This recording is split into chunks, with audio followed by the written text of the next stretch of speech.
My husband yelled at me on the phone, saying he wants a divorce. I thought as I came back from my work trip. He's fed up with me, but I've had enough too. If I say sorry, maybe he'll change his mind. I understand, I said to him on the phone. But instead of going to my husband's parents' house where he was, I went somewhere else. My name is Sophie, and I'm 28 years old.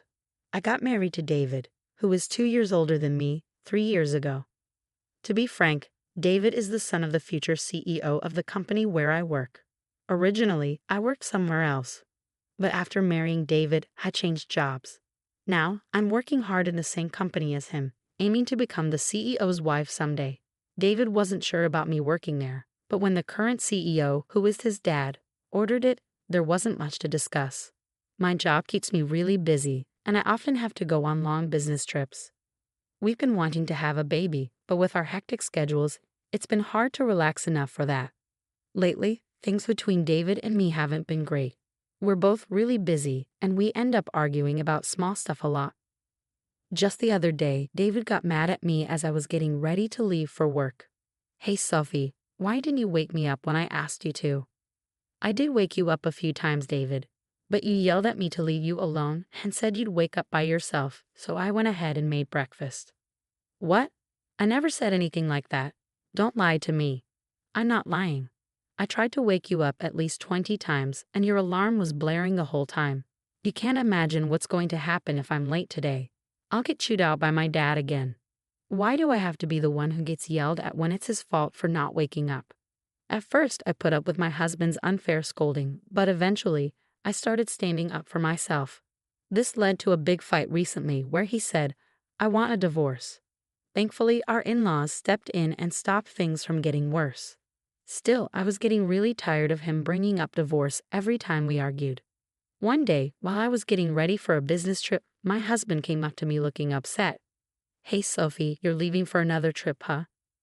My husband always calls my business trips like they're not important. It's not just a trip, it's a business trip. "Why do I have to keep explaining this to you?" I replied, feeling frustrated. "Must be nice always going on trips and neglecting the housework. You're probably just going sightseeing after pushing all the house chores on me, right?" "Listen, that's enough. This is for your company, you know. Why can't you just accept that it's a business trip?" I can't imagine how it's like to be a rookie like you going on a business trip. Being so useful is pretty much just like a trip. What the hell is wrong with you? Can't you tell the difference between a trip and a business trip? Well, it's the truth, isn't it? You say I'm dumping the house chores on you, but you've never done anything around the house when I'm away on a business trip. When I'm not around, my husband only ever orders takeout, leaves the laundry piled up, and doesn't even take out the garbage. Despite doing nothing, his attitude gives me so much stress. Even the divorce drama last time was all because of his personality. Even though we both work and spend the same amount of time on our jobs, all the housework is left to me.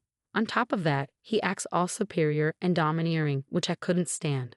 Trying to discuss it with him is pointless as he never admits to any fault on his part. Instead, he always turns it around and blames me. As I continued getting ready for my business trip in silence, my husband started yelling at me again. For goodness sake, the wife of the future CEO shouldn't be taking business trips so lightly. If you're not assertive like me, the other employees will walk all over you. That's exactly why I'm working hard. I need to learn the job and meet with different clients. And yes, being the CEO's son helps.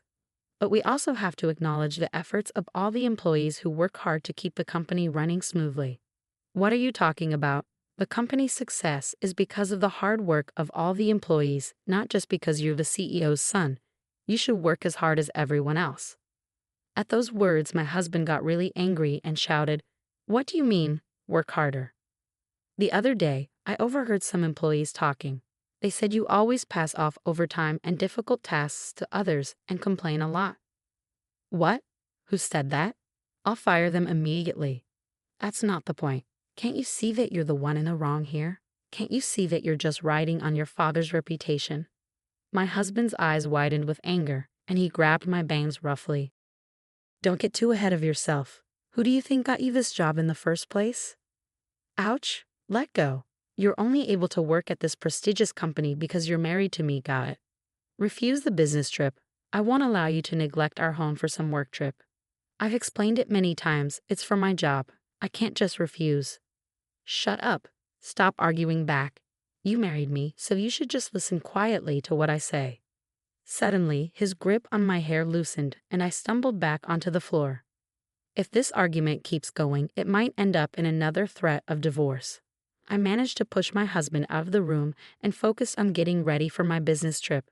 When I come back, I'll have to deal with a week's worth of chores piled up by my husband.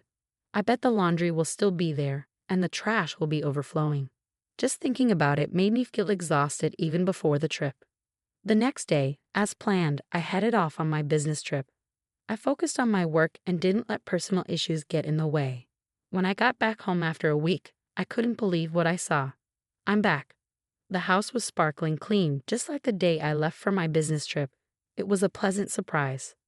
Thank goodness. Maybe David finally understood how I felt. Perhaps he had a change of heart and decided to help with the housework. Just as I started feeling relieved that my husband was being more supportive, I saw divorce papers on the table. What?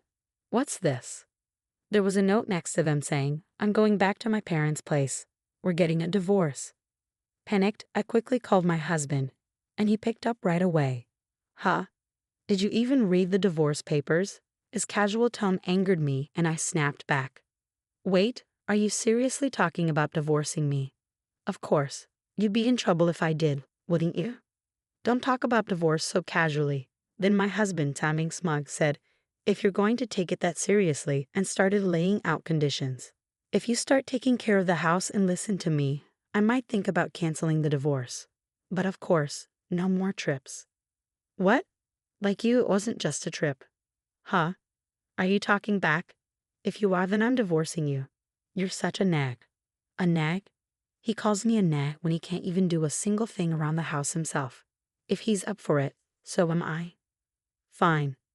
If you don't want to get divorced, then come and apologize. Do you understand? Holding back my urge to argue, I replied calmly, "Okay, I understand.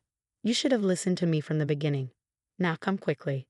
With that, he hung up. Instead of going to my in-laws' house where he was, I headed to City Hall. I submitted the divorce papers and they were accepted without any trouble. I was officially single again. 3 hours later, while I was packing up at home, my ex-husband came back with his mother, probably fed up with waiting for me. As soon as they saw me, they started hurling insults. "Hey, how long are you going to keep me waiting? That's right, you're a failure as a wife, yet you're out having fun. You should be taking care of David." Taking care of? How old is David? He's older than me, isn't he? I fired back, feeling frustrated.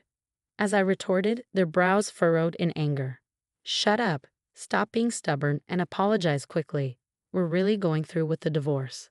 If anyone will be in trouble if we get divorced, it's you, Sophie. You could have been the wife of the next company president, and you're okay with acting this way? And you. If you divorce me, you won't be able to live in this luxurious lifestyle. Are you okay with that? Well, I never thought you were a good match for David in the first place, so I really don't care.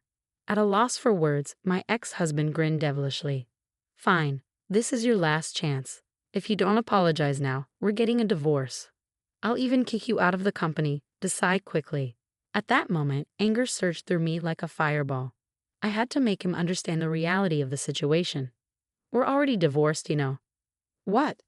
Just as you wished. I've already submitted the divorce papers and they've been accepted, so I'm no longer your wife. What? Her ex-husband and mother-in-law stood there in shock. After a moment of silence, he finally spoke up. What are you talking about? This must be a joke, right? You wouldn't? Why would I lie? If you don't believe me, you can check the records yourself. No way. Suddenly, the mother-in-law, who had been listening, started to shout. Wait, Sophie, what have you done? You've put divorce on David's record, our future CEO. It was your son who gave me the divorce papers first. All I did was submit them. Stop making excuses. Cancel the divorce right now. Do you understand? I'm sorry, but once the divorce papers have been accepted, they can't be canceled. And I have no intention of canceling anyway. What? The mother-in-law was speechless, and the ex-husband just hung his head in defeat. Ignoring them, I continued, I'm tired of being ridiculed every time I go on a business trip and having to juggle work and housework every day. As far as I'm concerned, you're nothing but a burden. So, Sylvie, calm down. Calm down. I'm perfectly calm. What's the point of being married if it's just a title? All you care about is yourself, isn't it? I didn't mean it like that. Do you realize you're losing your status as the CEO's wife? Are you okay with that? I didn't join your company to become the CEO's wife. I don't know how much you've been spoiled, but I didn't marry you to take care of you. Are you really willing to give up this lifestyle? If you just wait a little longer, you could become the CEO's wife. I absolutely refuse to keep being your caretaker. I'm not your mother. Just go and live your life on your own. With an intensity like never before, my husband was completely teary-eyed. His mother-in-law took her turn, stuttering out her final provocation. What if you divorce David? You'll also lose your job. And what if I do? What? I've already informed your father that I'll be quitting the company. What? The mother-in-law and ex-husband's eyes widened in surprise. To confirm, my ex-husband started calling his father. After a few rings, his father answered, and he put the call on speaker. Dad, listen to this. Sophie decided to divorce me on her own. Yeah, I heard. She told me she's quitting the company too. She's so selfish. Can't you fire her immediately with your CEO powers? Well, I guess I should fire someone ASAP. You. Yeah, that's right. Wait, what? Instead of the stunned ex-husband, his mother-in-law turned to her husband. What do you mean by that? There's nothing to explain. David is a liability who doesn't contribute anything to the company. I'm disappointed in his work ethic. Wait, what? How can you suddenly say that about our son? Stay quiet, the father-in-law firmly told his wife. David, your performance at work is lacking.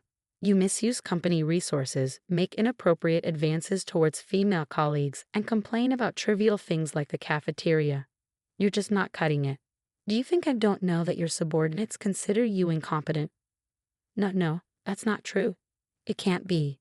I can't protect you any longer, even if you're my son. You understand this, right? Just because you're the boss's son doesn't mean you get special treatment. But that doesn't mean you have to fire me. The only thing I can commend you for is marrying a capable wife. Sophie will continue to work for the company, but you're fired, David.